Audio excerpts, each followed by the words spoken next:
What's up, everybody? James. I'm Cooper. It's Living for Crits. This hat does not seem on Sunday my Shadowdark Show.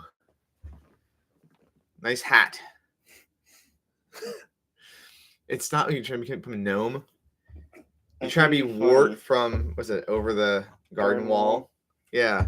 You know that show? Yeah. Okay. I just started watching it. I know. So I remember my mama put it on when I was younger. We got lots of folks on. Greg's back. Guess who's back? Back again. Greg is back. And so is my mom and Ryan. And so is Mom. Greg is back. Hope everyone's having a good, happy, holly jolly, Christmassy, happy holidays season. This is our Merry Critmas show. Last year, I think we did 12 days of Critmas, maybe. I think. This year, this is more of like just us. Unofficial Shadowdark. This is just us, just hanging out. That's my debut with Shadowdark. That wasn't your debut with Shadowdark. That was your maybe debut in the show, but like you've been playing No, Shadowdark on in the the show for like 7 months. That was my show debut with Shadowdark.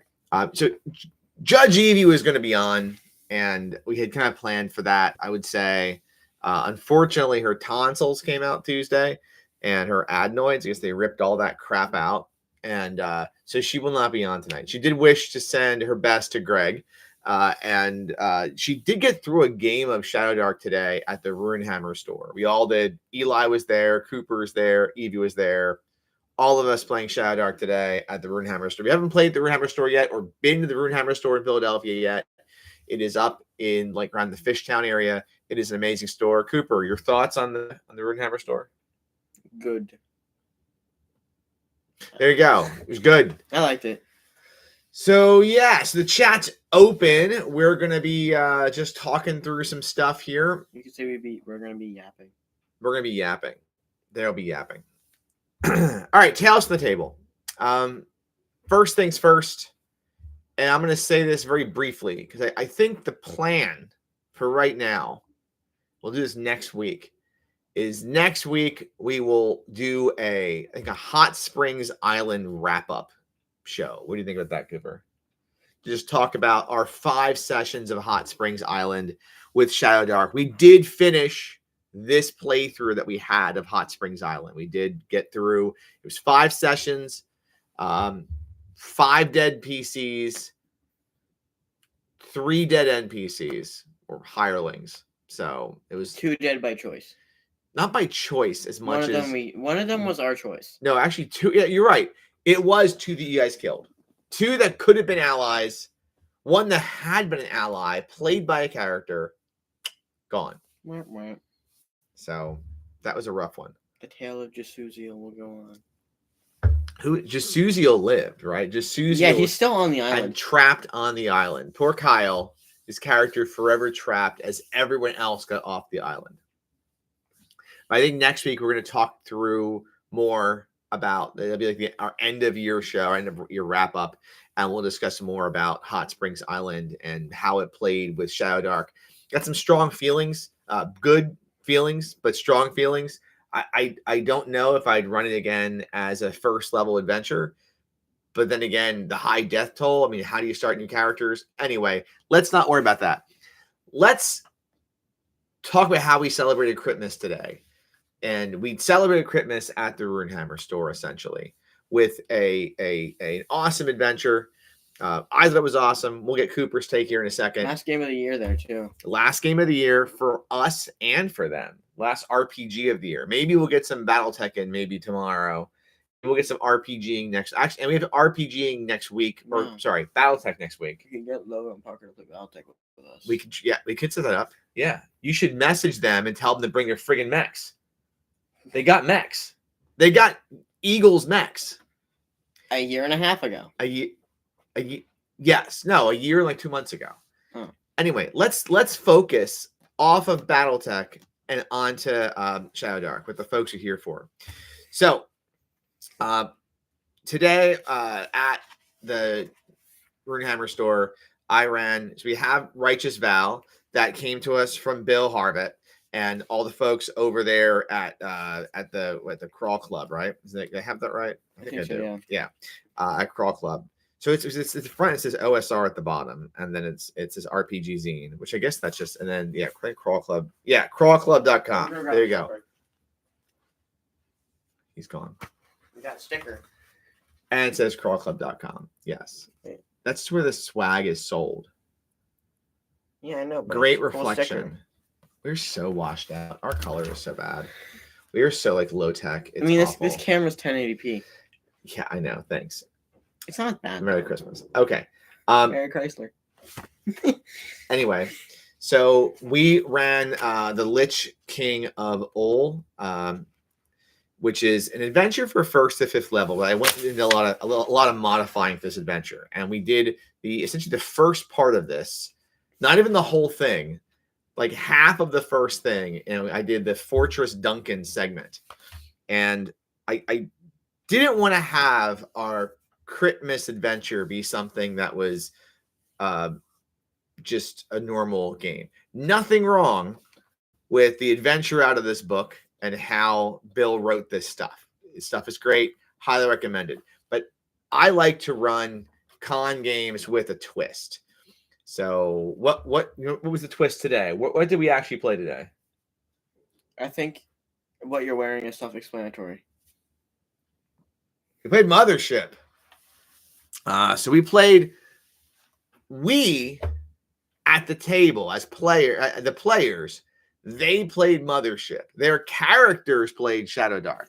More importantly, I turned Righteous Vow Volume 1 into Righteous Vow 1, a video game that the crew of the Aces and Eights had to upload into their computer system to trick an AI that had cut off the crew from their life support.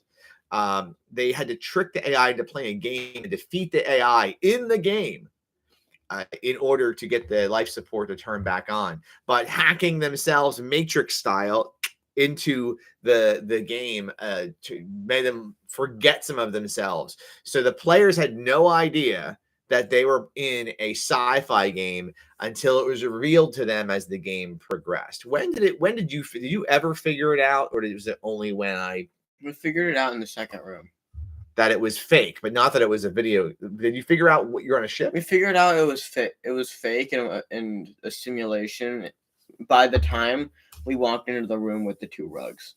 I was very clear to describe things very specifically. For instance, the players couldn't see above like 20 feet and their eyes couldn't focus at anything like that.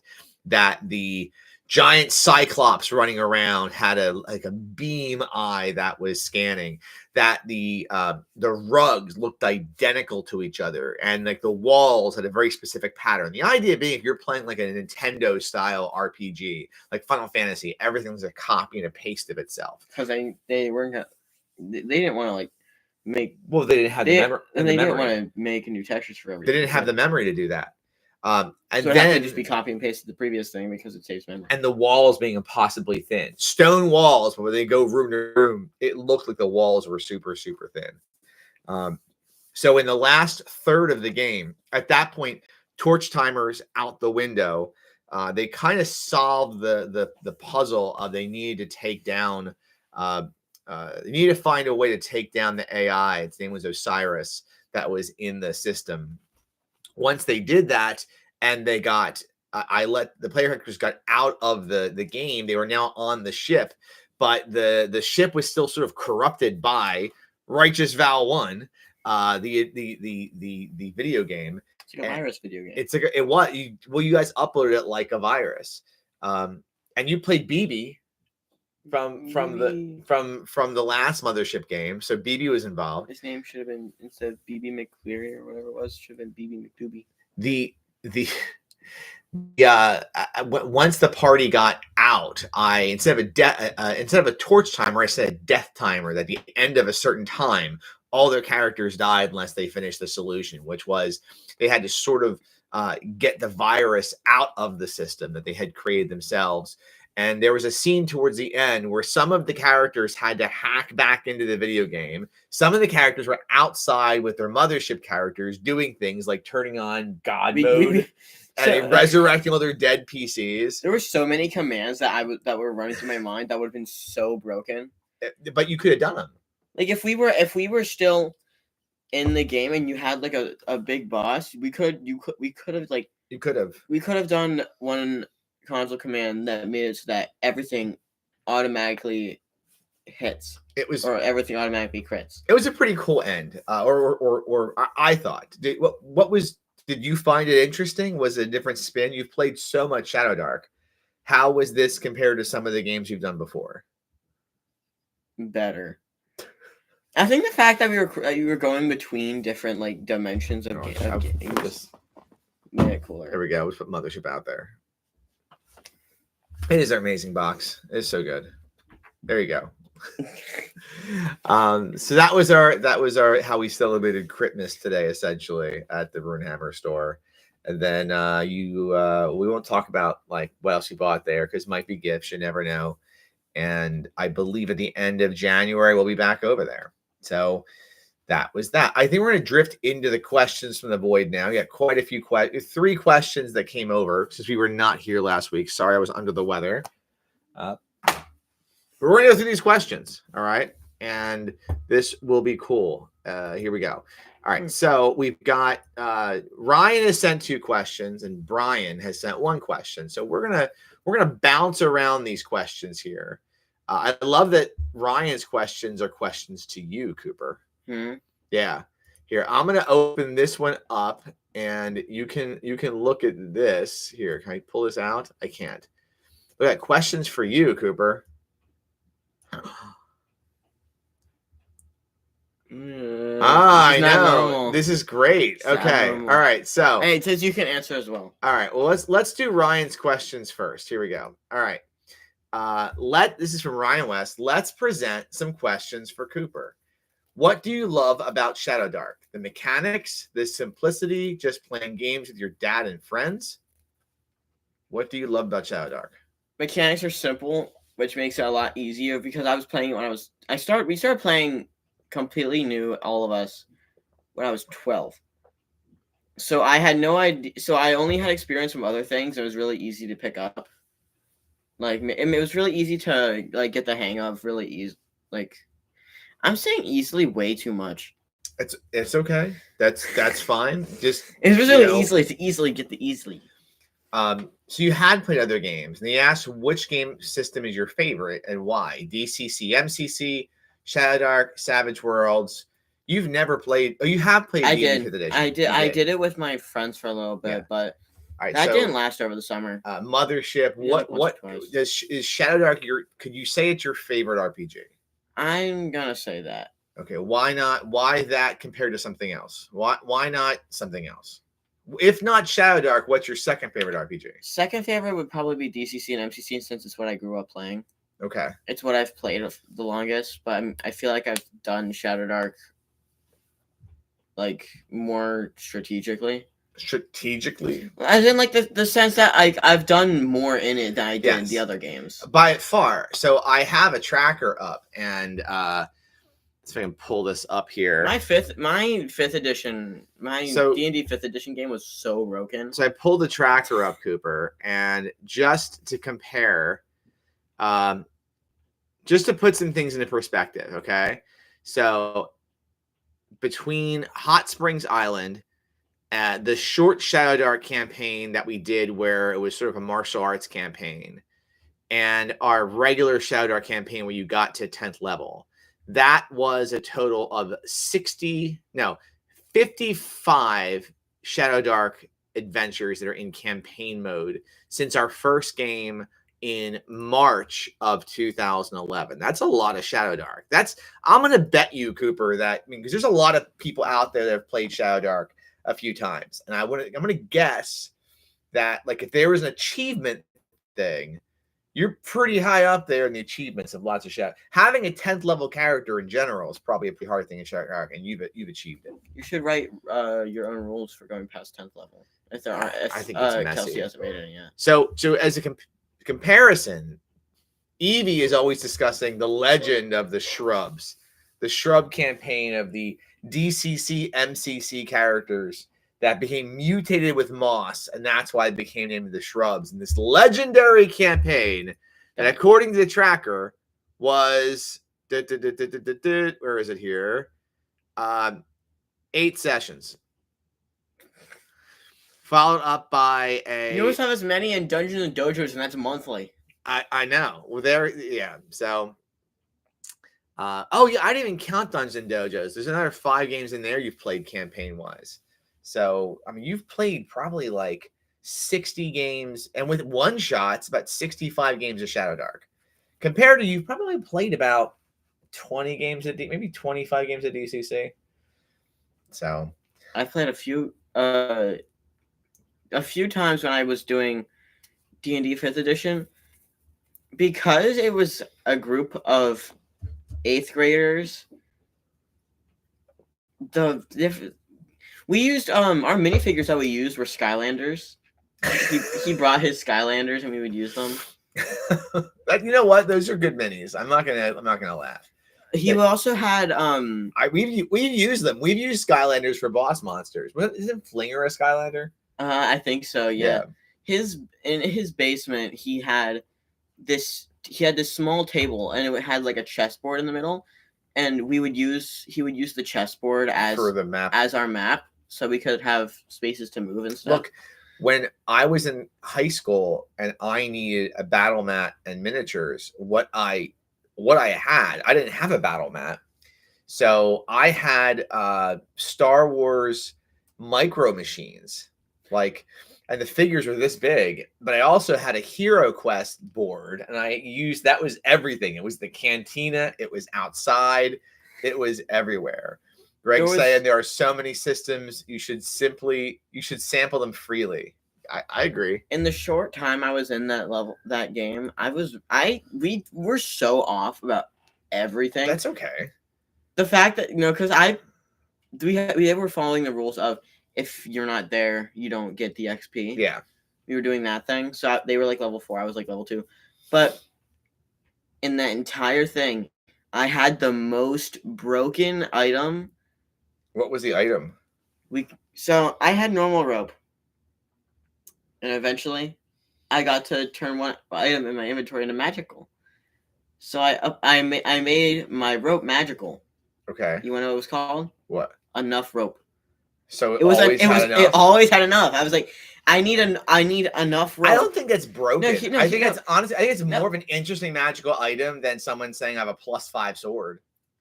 See, here is why we had to nerf it, because every time one time we need to get out of the thing. So I had, at this point, it had become almost enough rope, where it was you had to. It was like, if you see, I need enough to get across this gap, it would almost be enough, but be just off. But then we found a way around that. We just said, can I cross this? I need enough rope to cross this thing twice. So it would still be enough. And then we had, and then it went down again after we needed to sacrifice part of a magical item to get out. But I mean, if there was a room that had an entire floor drop, but you had enough rope. It was like a floor. You could hit from like that wall to that wall. I said, "Don't worry, guys. I got enough rope." And then I covered the entire floor and made it sturdy enough to just walk across. I fixed stairs. All right. So the next question we have for you. So you've said Shadowdark is your favorite, followed by DCC, MCC. The next question: how do you feel, Cooper, about the action economy in Shadowdark compared to other games and the flow of combat in Shadowdark? Easy. What's easy about it? The fact that you go in order, and it's like the combat is really easy to get hang. How do you feel about the order we've been doing lately, where it's no longer just.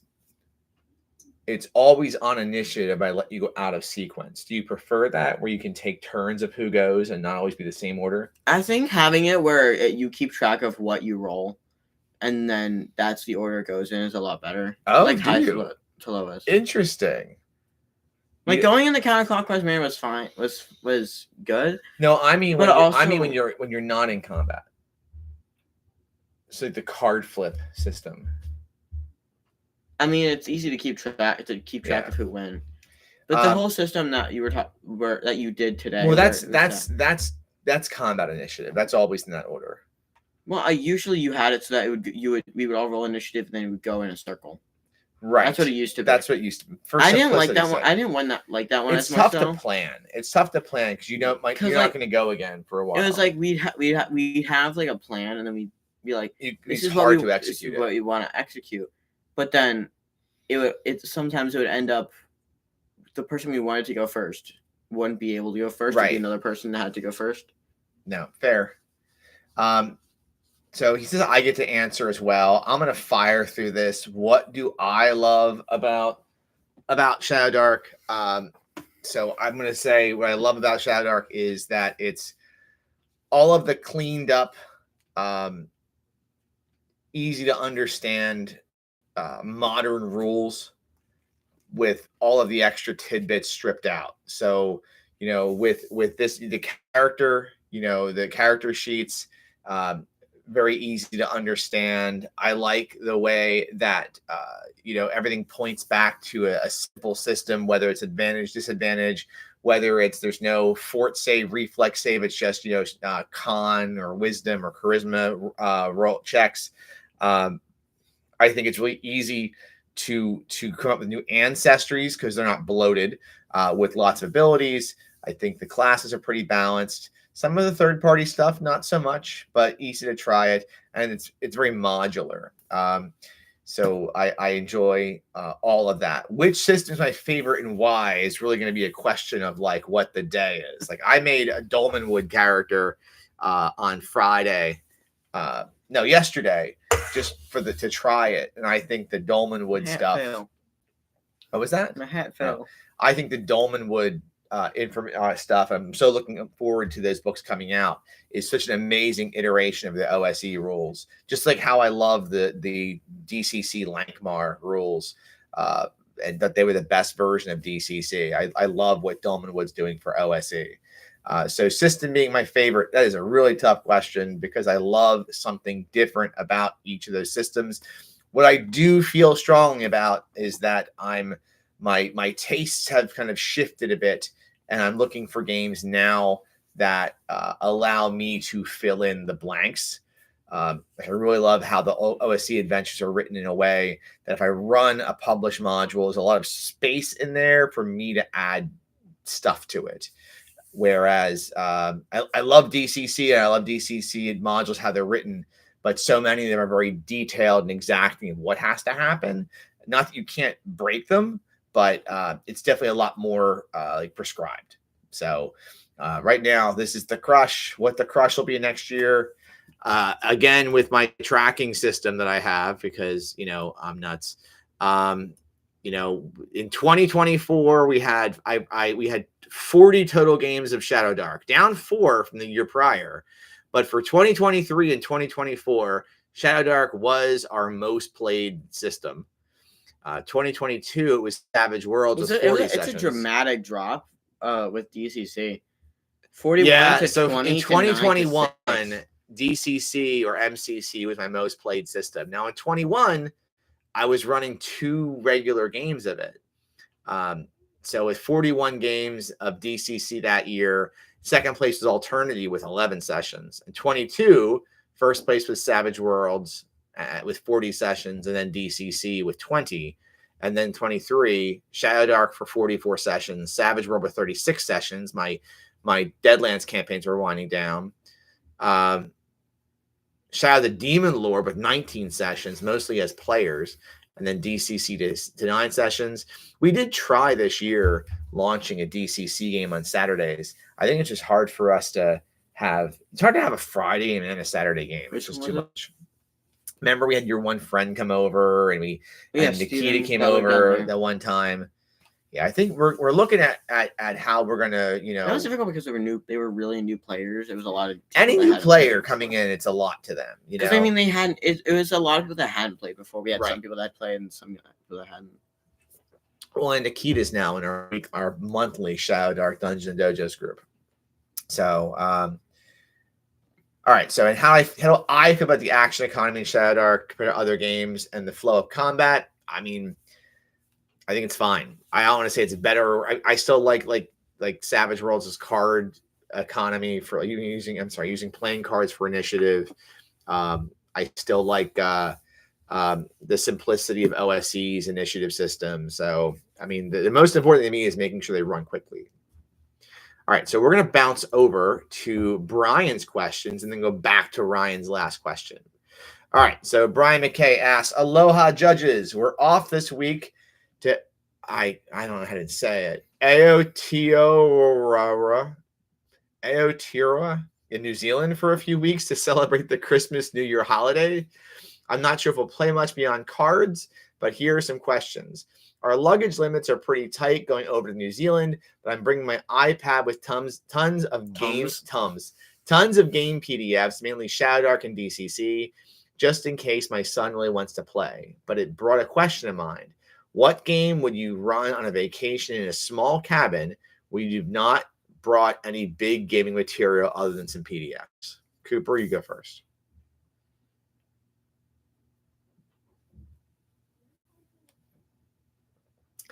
We have a travel box for we've got a travel box for everything because you buy a bunch of and stuff. Like honestly, I don't know, the mothership box is pretty. This is all it is. It's small. Everything's in there. You could put a couple zines in here, and with characters you can have on you can use the character creator and boom, you get characters. You can send. I'm gonna say mothership because it's on the shelf. Mothership. And I guess I'd also say mothership. If it's good enough for BB McNulty or whatever. BB McCleary. It's good enough for Brian McKay. If you need to have character sheets.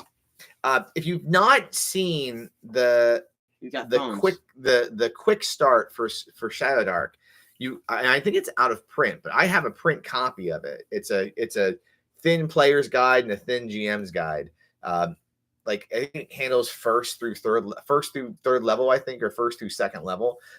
You can always grab that too and bring that with you. That's a very compact version of the first few levels of Shadowdark, and it has that Minotaur adventure. So I mean, you can always the Scarlet Citadel, I think, whatever. Yeah, do or Scarlet Minotaur. There's the Scarlet. There's the Minotaur. It's in there. That thing you can. Something happens. Yeah. I don't play games with just PDFs either. I need a book, and I would shove something into. If I had no room for a gaming book in my luggage, I would not go on that vacation. We would just skip it. Second question. Shadowdark uses many of the ancestry options as other fantasy games. Are there any ancestries you would add? You have thought to add, perhaps as the Thri-Kreen, Dark Sun, I swear they are based on the Vrusk from Star Frontiers, but with some mods, or MCC races such as Plantian or Manimal. All right, so I believe the Thri-Kreen are originally based on those insectoid people from the John Carter books. If I'm not mistaken, I want to think that when they came about as a ancestry, as a race in the early 90s or late 80s, I want to Dark Sun in general, Athos in general.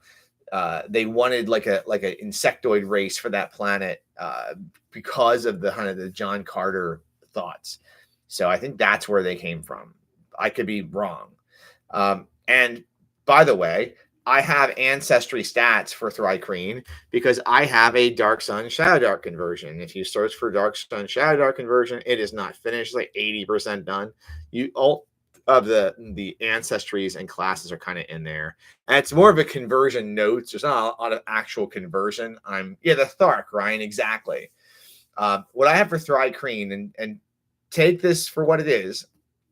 So for Thri-Kreen, actually for any ancestry in Dark Sun, one thing I did was every ancestry had two benefits, not one. And that included humans. So for instance, humans had ambitious, where they got an additional talent roll at first level. And they picked either cooperative, once per encounter as a free action, give an ally advantage on a die roll, or fortunate, plus 10% to all random treasure rolls. So, and I did track encounters as if it was almost 4th edition D&D to use encounter powers. Thrycreen had Carapace, plus 1 armor class, and Desert Creature, consuming 1 ration per week, no matter the temperature, because I had a whole temperature system in there. So that's what Thrycreen have. That was simple. That was clean. That's what we did for Thrycreen. For it was simple. It was clean. It's weird for Thrycreen. Look at that. That rhymes. As for the Plantian or Manimal, there is like a shroomling or something like that, right, Cooper? That seems interesting. Let me see. In shadowdarklings.net, let me go. I think it's from. I want to think it's from Unnatural Selections, or Unnatural Selection has the Mycelian, which is a mushroom person. I like the gnome. And where is it here? The Sylvarm, which is a plant person. So there are some options out there already. So, and Manimal, I mean, there's I think a few. There's the Skurrids or rat people. So, are there ancestors? Could I add different ones? Sure, I would love to add a canine, like a wolf ancestry. I think an interesting one would also be, the cat race from Skyrim. Yes, I think that would be interesting. What's it called? I've played as an orc and I've played as an elf, a high elf. What the heck are these things called? Someone's going to tell. The Tabaxi. No, Tabaxi are from D&D. The cat from Skyrim. Why? Yeah, I mean, I think people know what we're talking about. Hold on. Skyrim cat person. Khajiit. Oh my gosh. Well, there are the cat people in Dolmenwood too. So there's the Grimalkin in Dolmenwood, and one of they're like a cat fairy. They're like this tall, and one of their abilities is they eat a live mouse. They get a hit point back. It's pretty messed up. Imagine like a campaign for Shadowdark, but all characters and NPCs and people are like different types of animals. All right, so there's so many games like that. The problem is that it's not a problem. Shadowdark Zootopia. Sure, Shadowdarktopia.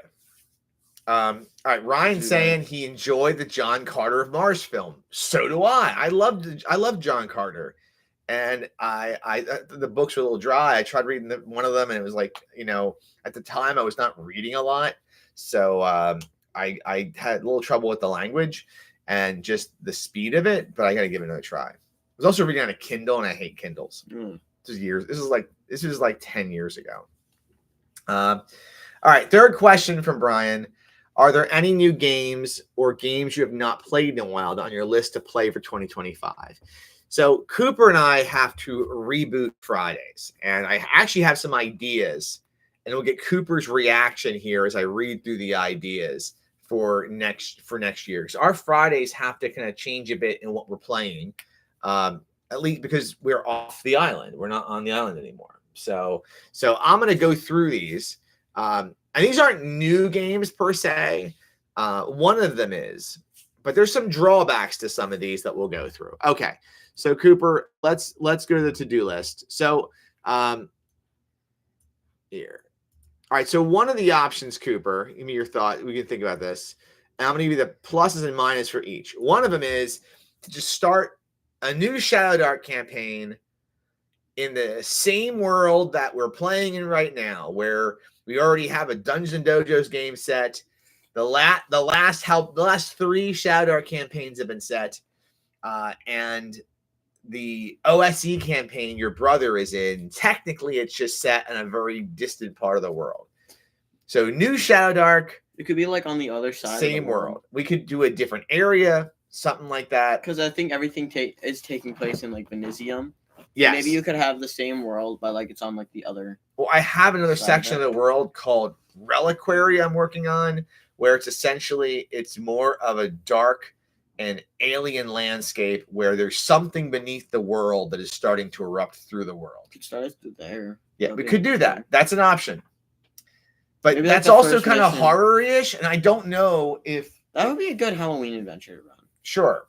That's a while away. All right, the next thing would be to subject Cooper to the world of Dark Sun and sword and sandal adventures with desert creatures and having to survive on like very little water, weapons made of bone, all that crap. Dark Sun, Shadowdark conversion, that's an option.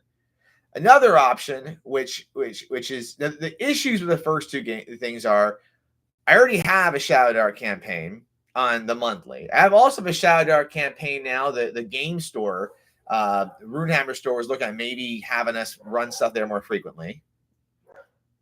This dog is insane. I know. So that might be a campaign. So I'd have a third Shadowdark game, which, like, you know, we'll see. With Dark Sun, what is up? Can they keep her quiet? Like, is they having that much trouble there? Let me grab her. No. Okay. All right. Third option 3, option trace. This is the trouble with. So I'm really crushing on Dolmenwood right now, and would love to run Dolmenwood, but the books aren't coming out until like April or May, and that sucks. I'm a fan of having the books. I like having the books. You might not need have the books. Yeah. The game isn't that far off that you couldn't try it. The next option would be to run DCC Dying Earth. I'm taking it off the list because I opened the box up. The books are gorgeous. The maps are gorgeous. The adventures look interesting.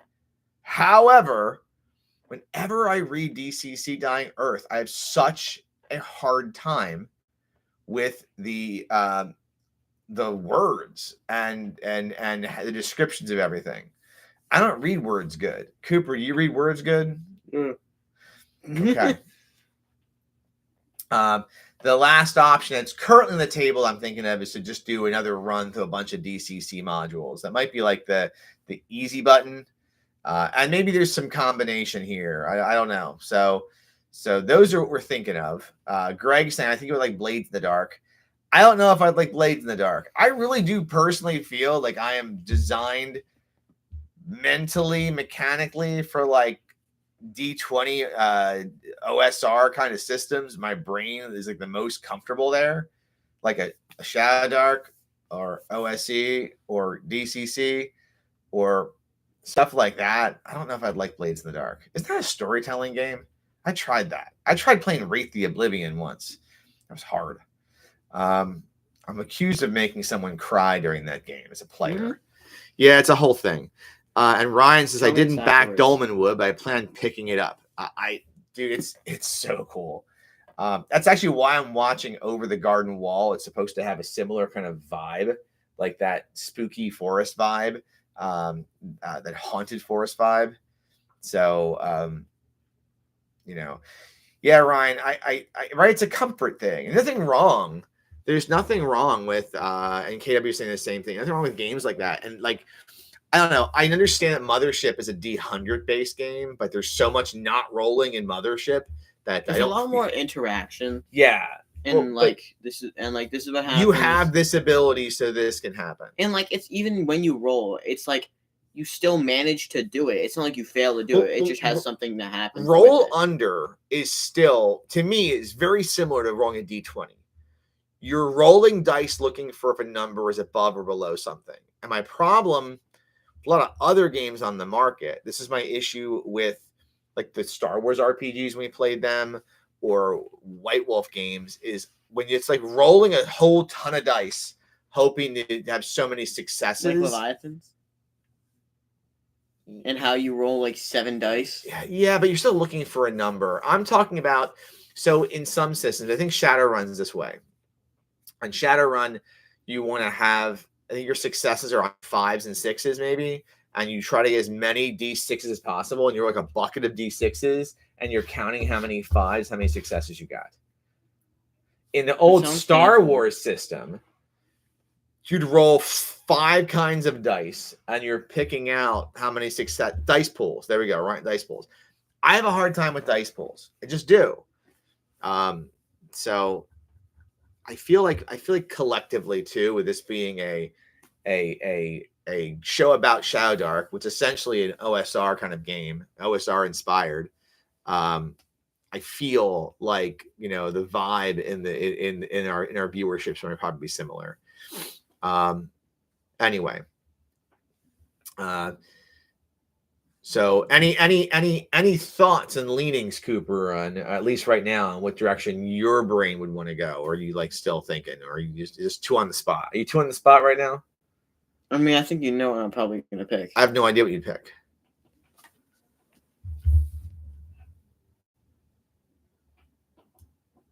Cooper saying new Shadowdark, same world. You want to keep adding to the lore of this planet? Is that I the thing? think this is a really interesting planet. I think it's cool that It really is just an amalgamation of all the published crap that's out there. From heck, even when Dolmenwood comes, I'm thinking about placing Dolmenwood. Same world. Well, because it's supposed to be a forest in your campaign setting. It's like not it's not huge. You could place it in any other existing campaign setting. That's the idea. Kind of like how with Hot Springs Island is set.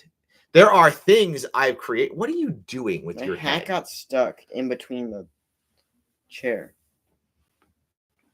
I don't know which way it goes. Maybe we'll do an urban campaign up in that City of Ether scale, where at Dragon City. Who knows?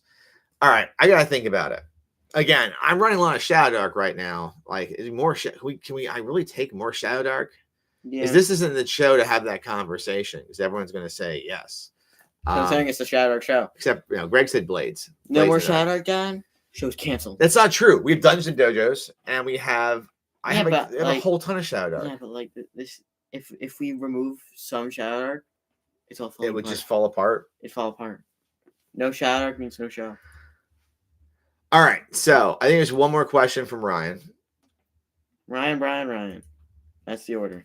All right, this is the next father. Good evening, gentlemen, and happiest of holidays. Have you checked out Cairn 2E? It's free, and it feels like a wonderful resource to integrate into Shadowdark. There's also a free, almost 200-page Warden's Guide that is filled with wonderful tables. Cheers, and thanks for everything you do. And Ryan, I haven't. I did click on the Drive-Thru RPG link, and I pulled it up. And it's not that I don't want to look at it. I just looked at your thing like right before you I got on video. Wait, look at your favorite thing. What? What's your favorite thing? The book. I love getting books. I always get books. It's your favorite thing. It is. I like to get things in print. What's wrong with that? What's wrong? I know. I'm just saying it's your favorite thing. You can get it in print if you want. I like things in print. It doesn't have to. I know. I'm saying you wouldn't have to get it in PDF. You don't want to. I have PDFs too. I know, but you said you like books better. I just like books for GMing. I like to have. I'm old. I like to have. Okay, so if you want to GM it, then you have the thing on there. It's like a $3.50 book. Okay. It's free PDF. Ryan, thank you for the questions.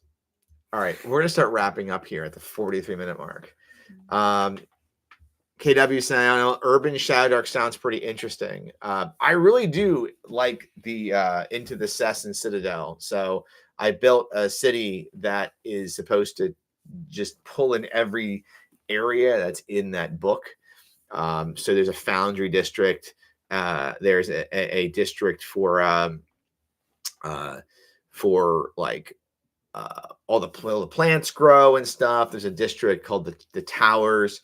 That's all stuff straight out of that book that I pulled. So, but it's sort of there's a lot of work that has to happen for that setting still. So we'll see. All right. So we are going to start wrapping things up here. I look in the corner of the stream. I see the goat. I see the goat. All right, just checking any questions in the chat. Remember, first off, Ryan and Brian, thank you so much for sending us questions. You guys are our co-producers at this point. So we appreciate what you send us. And anyone else is free to send us questions to shadowdarksundays@gmail.com. So what's up next? All right, so next week it is our pre-New Year's show. If anything arrives post Critmas that maybe is gaming related on Christmas Day, who knows what Santa Crawler is going to bring to this house. If anything arrives, Santa Crawls. We will maybe have that featured too. But otherwise, we're going to do a dive into Hot Springs Island and our take on at least how we addressed it over 5 sessions. A rather short jaunt. Didn't solve a lot of the mysteries. I don't think the party build was designed to solve a lot of mysteries, but it was still a fun jaunt. So upcoming events and cons. It's almost January. It's me time to start thinking about Gen Con soon. Who's going? What are we doing? What's going on? Ryan says I was reading Karen's Chewy Players Guide while waiting at the doctor's office and got excited. I got to share this with James. I'm going to have to look at it now. I need another. I can't take another system right now. I already have Knave sitting over there. That's why I wouldn't mind giving a shot this year, although I think I've used it more just as a resource. And I've been dodging folks trying to get me to try Shadow of the Weird Wizard, if only because I have Shadow the Demon Lord. And I don't know if I need to be a wizard. Okay, Ryan sends you as a resource. Okay, I will check it out. Twist my leg. Anyway, upcoming cons, is that's going to be, so Gen Con thoughts. Let's get those ready. Crowdfunding projects. If you haven't seen, Kelsey Dion has said that there are going to be three new Cursed Scrolls coming out. I know one's going to feature the Bard heavily, and one's going to feature the Ranger heavily. So probably 3 new areas to put on the map. That'll be cool. So when that goes, I think it's in March, I will share that. But if anyone else knows of any projects, send them to us in shadowdarksundays@gmail.com. Let us know what's coming, and we'll be on the lookout. All right, so thank you everyone for joining. For those I'm not going to be talking to, obviously, have an amazing holiday if you celebrate Christmas or whatever you're celebrating right now. We'll be back before New Year's. So please, everyone is getting some time off for work and stuff and having a chill week. So thank you for joining. And until next time, make sure to tip the bard, tip the wandering merchant, and make sure to just have a great week. We are off to sacrifice a goat to Shun the Vile. Take care, everyone. Good night.